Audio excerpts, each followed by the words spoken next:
right, I will check on that. Yeah, I didn't get. What email did you send me? Did you send it as? Look, I just typed your name into the box on my email. Okay. From the student email, and it came up with your email. Okay. Yeah, I don't think I didn't get it.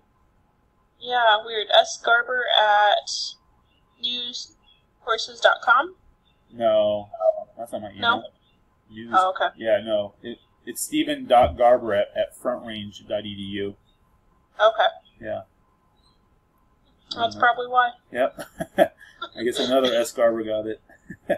Oh, man. Well, actually, no, it bounced back and it said we could not deliver it. Oh, okay. All right, well, that's good to know. Here, let me check it. So you're saying the answer key is different than the problems? Yeah, some of the problems are the same, but it doesn't have all of them on there. And then some of them are, like, slightly different, I noticed. All right. Is this for Chapter 10? No, I think for Chapter 8. Chapter 8. Yeah, Chapter 8. Oh, yeah, I thought I changed that. How long ago did you check? Because there's... No, I changed that for a different class. Yeah, there was another class that said... That was different. I think that was the 12th that I did it. Or maybe the 11th. I thought I feel like I handed out this. Didn't I give you the Chapter 8 handout in class the week before we left? Yeah, it's a different one. I thought I handed out the actual answers the week before spring break. The answer sheet? Yeah, for Chapter 8. I don't believe so. I didn't? I just gave you guys the actual... I think I had told you that the worksheets were different. Yeah, so I remember that, and I thought I did this in class, and then I handed it out. All right, that's fine. I'll do it again. I'll print it out. Take a... Okay.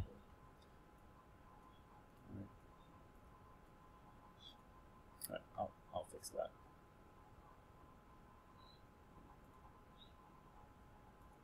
Okay, I'll fix that. All right, you guys done? Looks like everyone's done. Holly just said she's done. I'm ready. Okay.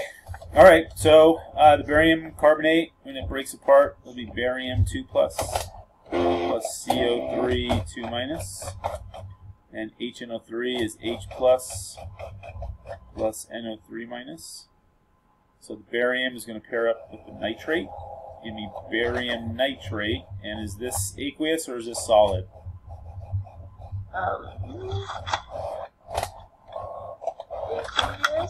Aqueous, yep. Remember, anything that has a nitrate is going to be aqueous.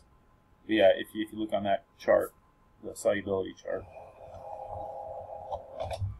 And then you form carbonic acid, which, remember, breaks down into CO2 and water. So you got to make sure you write it like that.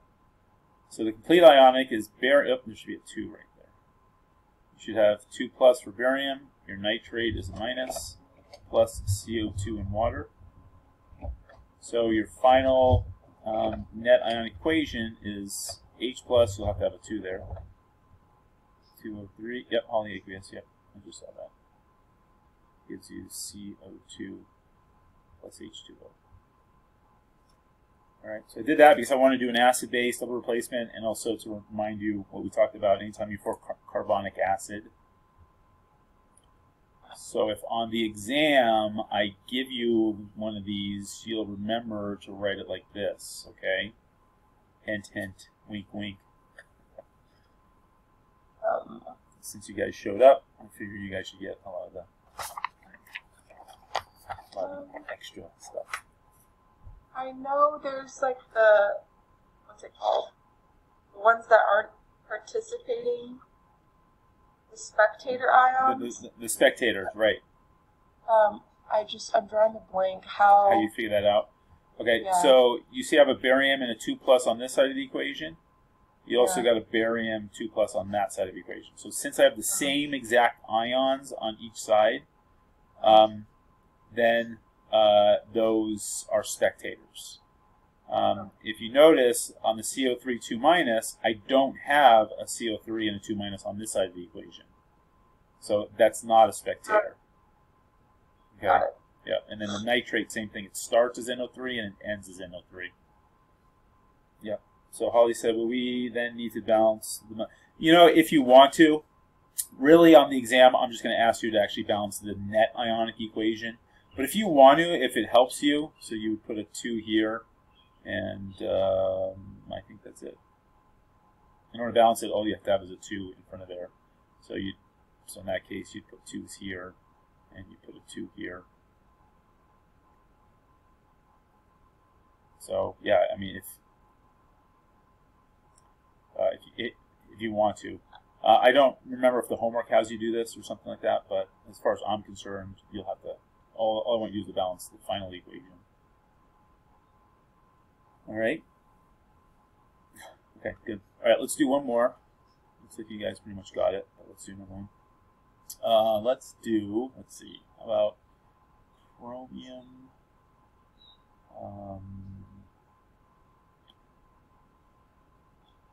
Let's see, chromium. I want to think about this for a second.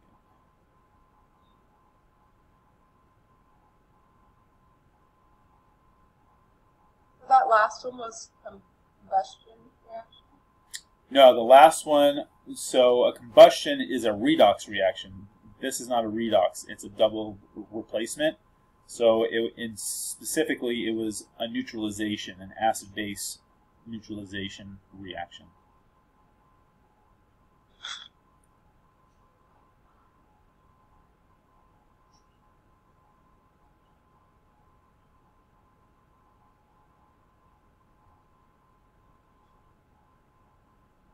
This one is also aqueous.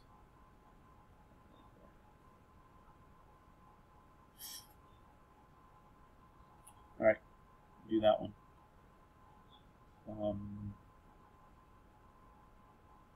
I'll put this on pause.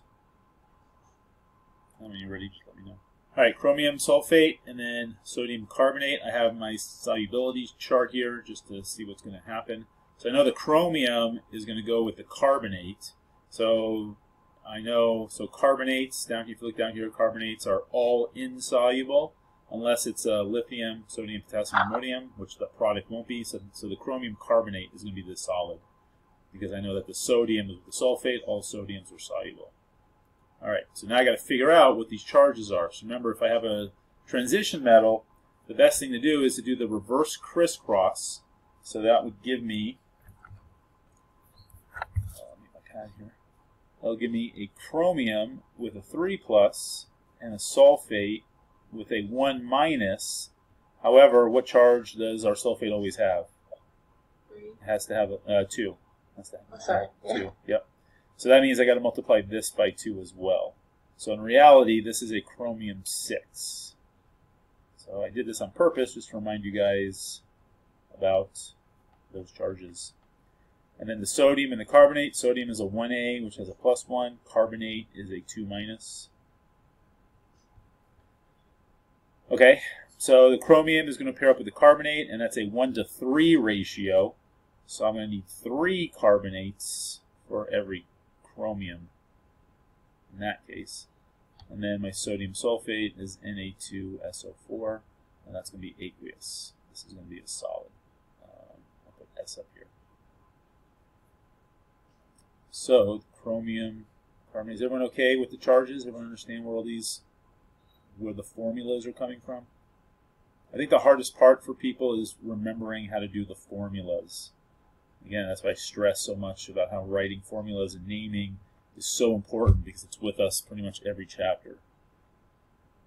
Right. So why do we have everything together for on the chromium chromate? Oh, no, I'm sorry. No, you're right. That should be ionic. Complete ionic equation? Yeah, and the complete ionic. I got lost. So if it's aqueous, I write it aqueous in ions. If it's a solid, I write it as a solid. Okay. Yeah. Yep. What kind of reaction is this? This is a precipitation. Oh, because the solid aspect. Right. Yep. So the sodiums and the sulfate are the spectator ions because those aren't changing. So the overall reaction is chromium plus the carbonates. Gives me chromium carbonate.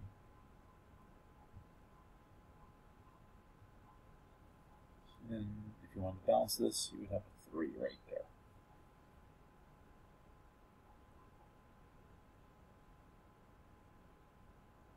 All right. Good. Okay. Taking a look at the one we did before, Mm-hmm. how can you tell if it's the double replacement acid base versus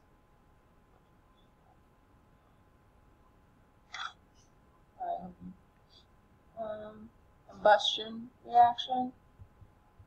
Because a combustion reaction uses a hydrocarbon. You have to have a carbon and a hydrogen, and you react it with oxygen, and you form CO2 and water. Okay. So that's a combustion. Anything other than this, unless you have, we talked about yesterday, you can also have a sulfur here, or a nitrogen, or another oxygen. If it's anything other than that, it's not a combustion. So, because it's a combustion, because I'm taking this thing and I'm burning it in oxygen. There is no oxygen I'm burning this in. Like, yeah, I form CO2 and water as a product, but that's not what makes it a combustion. It's this whole thing that makes it a combustion. Okay. Yeah, I see. Oh, but this one? Because you're just saying that, right? But this one is precipitation. Yes. Okay. Yeah. The one that we're doing, yeah, the one up here is a precipitation because I'm forming a solid. Yeah. Here I'm just forming CO2 and water, and I know that this is an acid because I have a hydrogen here. And yesterday we said anytime that you have a carbonate, carbonates are bases. So that's how I know that this is an acid base. Okay. And if, okay. Got it. Mm-hmm. Okay, good. Let's do some redox. I'm find a problem. So I'm trying to make it up, but usually let's do this. Let's go online here. And let's do. We've been having luck with that.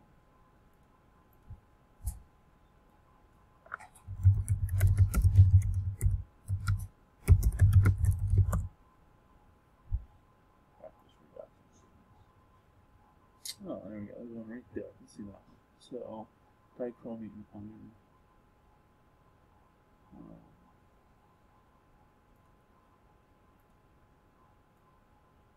Let me just try to copy it this way. So, let's do K2CR2O7 plus FeCl2 forms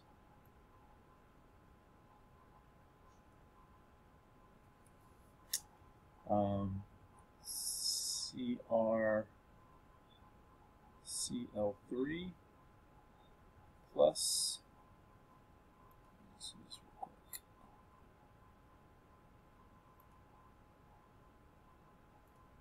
I'll give you the answers. Plus Fe2O3 plus, let's put here, KCl. Okay, so tell me what's being oxidized, tell me what's being reduced, tell me what the oxidizing agent is, and tell me what the reducing agent is.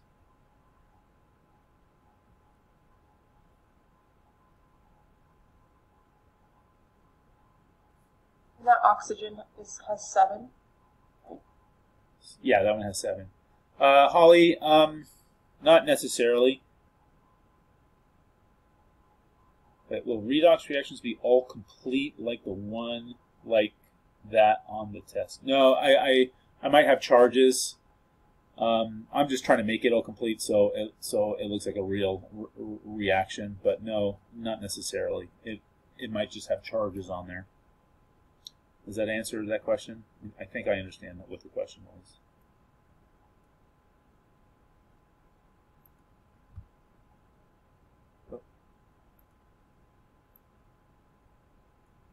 Okay, so we might have to finish the... yes, but it won't be a complicated one like this. You know what? Why don't we do a few of those? So we'll do a few problems. This one, I wouldn't expect you to actually know what all the products are. It will be one of the 5 or one of the 4 that we talked about, either single replacement. So we'll do those problems. That's a very good question. We'll actually do those problems. Right, let me erase these real quick. We got in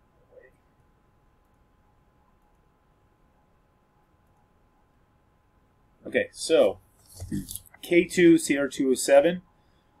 So I have a potassium, which has a +1 charge because it's in the 1A row.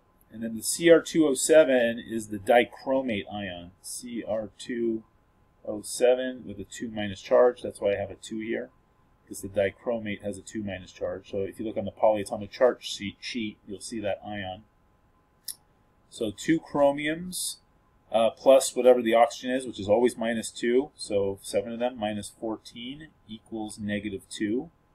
So 2 chromiums equal +12. So my chromium, you divide both sides by 2, equals +6. So each chromium has a +6 charge. And potassium is a +1, and the oxygen is a -2. All right, so any questions on that before we go on?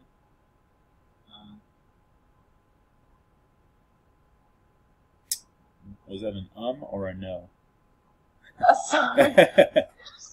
My brain is just, I knew that.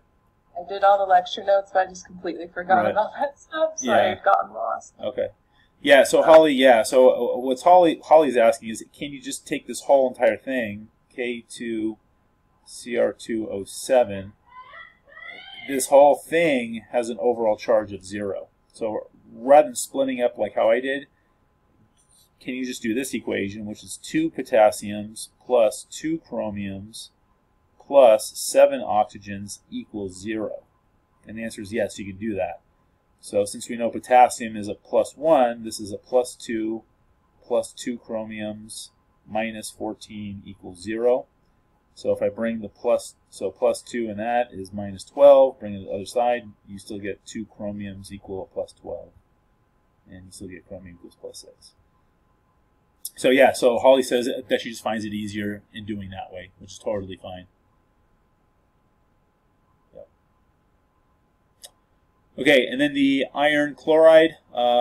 This case, iron has a +2, and the chloride has a -1. I don't have to put the iron here.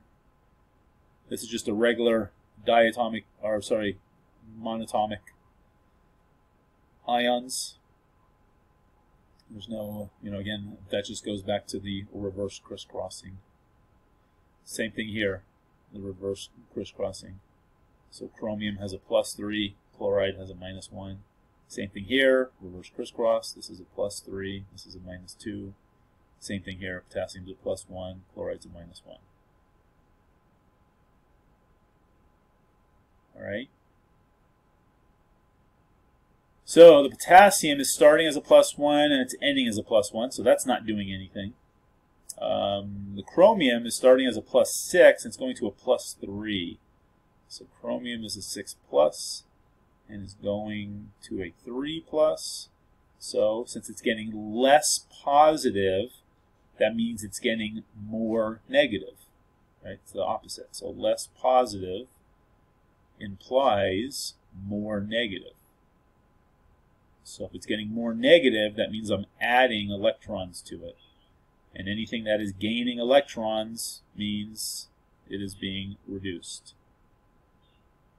So the one that's being reduced is the K2CR207 is being reduced.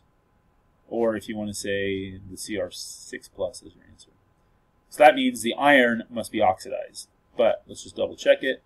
Iron is starting as a 2+, and it's going to a 3+, so it's becoming more positive. So therefore it's losing negatives, so therefore it's oxidizing.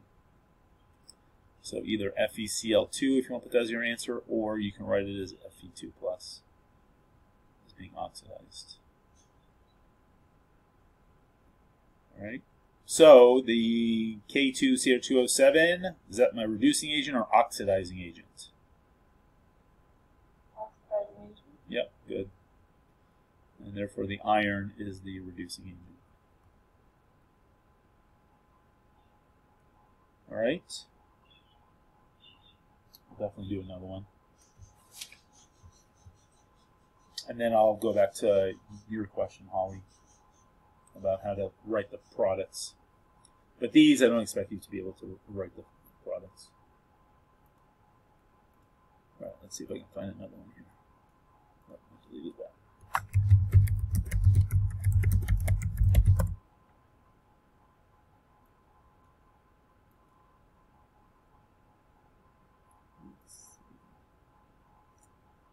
Oh, these have the answers. Don't look at the answers, guys.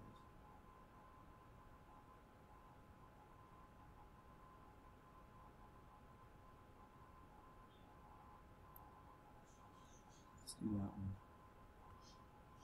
Let's see if I can copy and paste it. Okay, do this.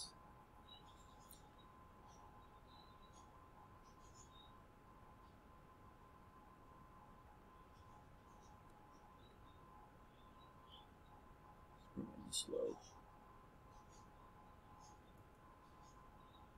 But here, it's right here, so if you guys won't want to get started on it. But I'll copy and paste it. Don't worry about in the basic solution. Don't worry about that. If you do take Chem 111, you'll learn more about that.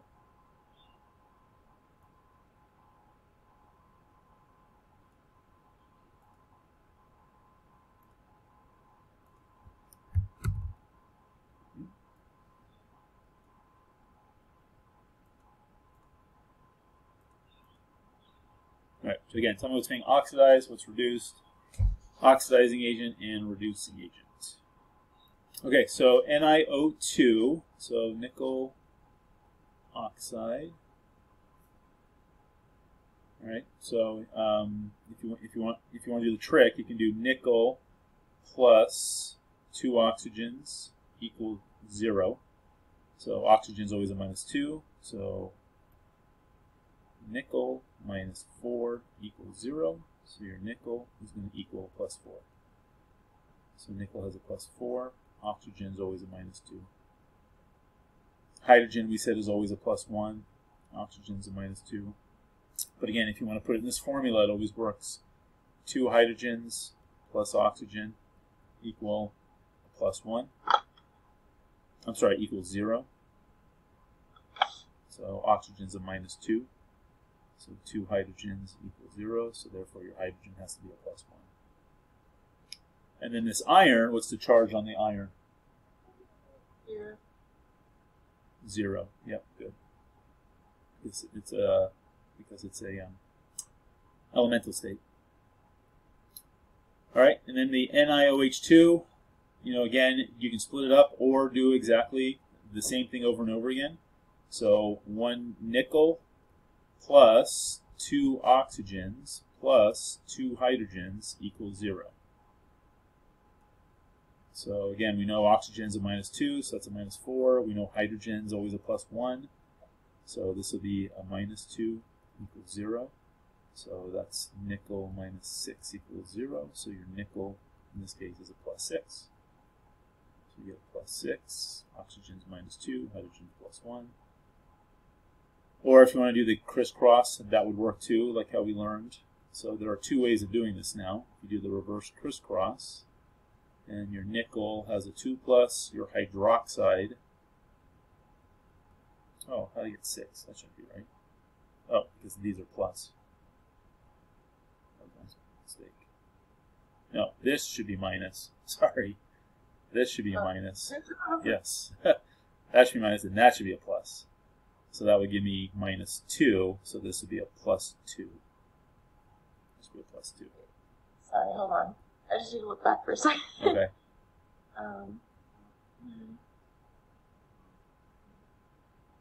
Yeah, sorry about that. Sorry. What? Why is... Oh, because the H is positive. Yeah, the hydrogen is positive, but the oxygen is negative. I guess it's confusing because the H is on the right side. Well, it's just a hydroxide. So hydroxide, it's that ion. Hydroxide ion. So if you look at the polyatomic chart sheet. Okay. Yeah. There isn't anything new here, Kimberly. This is all the same stuff that we've learned back in week 2. I'm just showing you a different way of how to get the charge, but still the same stuff. Okay? So, like, we have iron hydroxide. What are the 2 ions that iron hydroxide is made out of? There are 2 ions here, right? One is the iron ion, and the other is the hydroxide ion.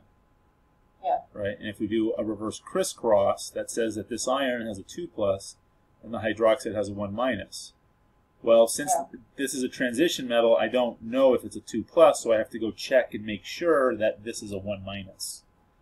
And then if you look on the polyatomic chart sheet, we find out that this is a 1-, therefore this iron is a +2.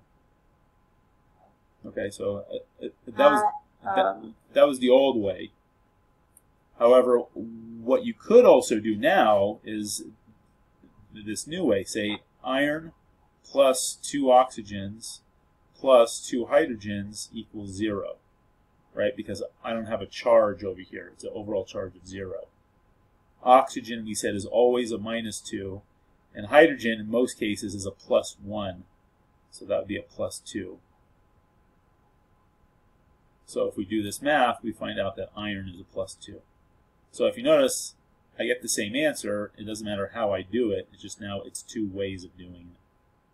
Okay. Does that help? Yeah. It's just sometimes we break down the polyatomic ion to find the individual. Right. So, yeah. So in this case, I don't have to because I know oxygen's a -2 and hydrogen is a +1. Okay. If I had anything other than this, then I would have to go a step further and figure it out. Okay. Yep, exactly. So it just depends on the problem. Like on that last problem, we had K2Cr2O7. I knew this charge, and I knew this charge, so I had to break it down in order to figure out that charge. Okay. Okay? Okay, so my nickel is going from a +4 to a +2. So the nickel is gaining electrons. It's becoming more positive. I'm sorry, less positive, more negative. So it's gaining negative. So that means it's gaining electrons. So the nickel oxide is being reduced. And the iron is going from 0 to 2+, so it's losing electrons. So iron is being oxidized. So the nickel is the oxidizing agent, and the iron is the reducing agent. All right? So because we see that there's a difference between the nickel and the iron, the O and the H, we just kind of start ignoring because we already get our answer. I'm sorry, can you say that one more time? So, like on the other problems, we would write the oxidation number under each individual atom. But in this case, because the OH, you kind of like just know what it is. Yeah. Yes. Just ignore them, kind of. Yeah. So yeah, I didn't write it here, but I know my oxygen is a -2 and the hydrogen is a +1. So those haven't changed. Yeah. Oh, okay. Yeah. I'm like making this more complicated. But I'm No, I mean this is a little tough. It's a little tough in going through it. Again, it goes back to making sure that you know how these formulas are drawn, which you do know how it's done. But I just showed you a new way of how to find it. So you can either use the old way or you can use a newer way. So let's do one more. I got one here already.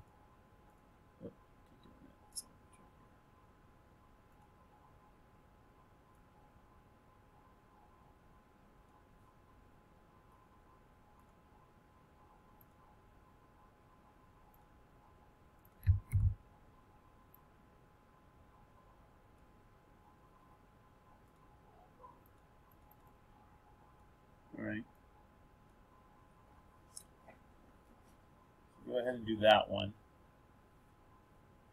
Again, just go through everything, figure out what charge or oxidation everything is.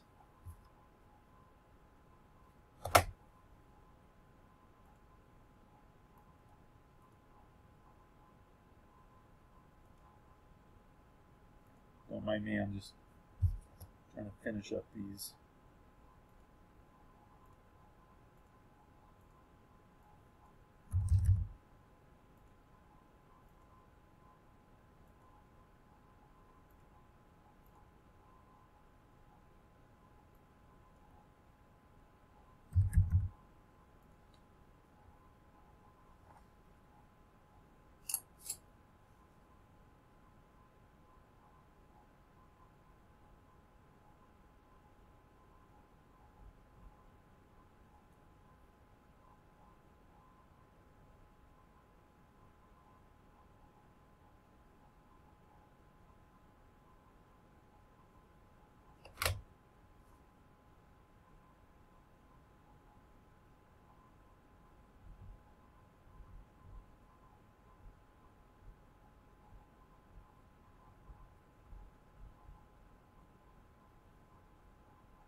I'm getting stuck on the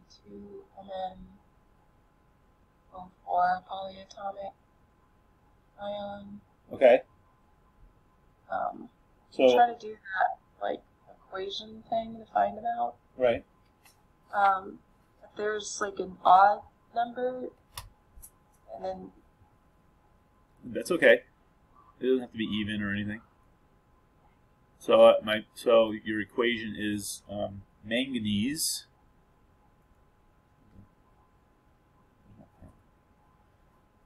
You have manganese minus 8 equals minus 1.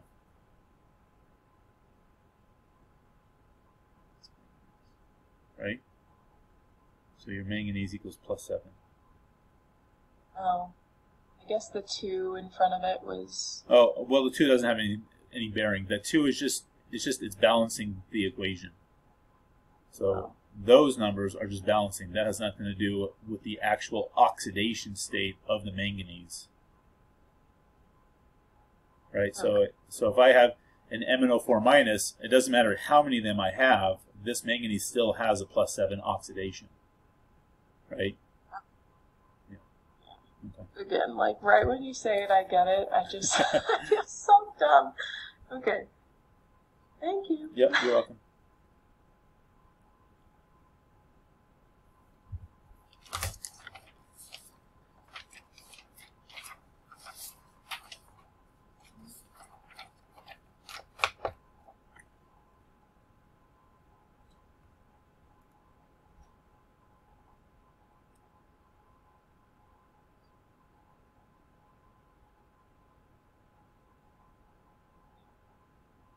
in the way, just let me know.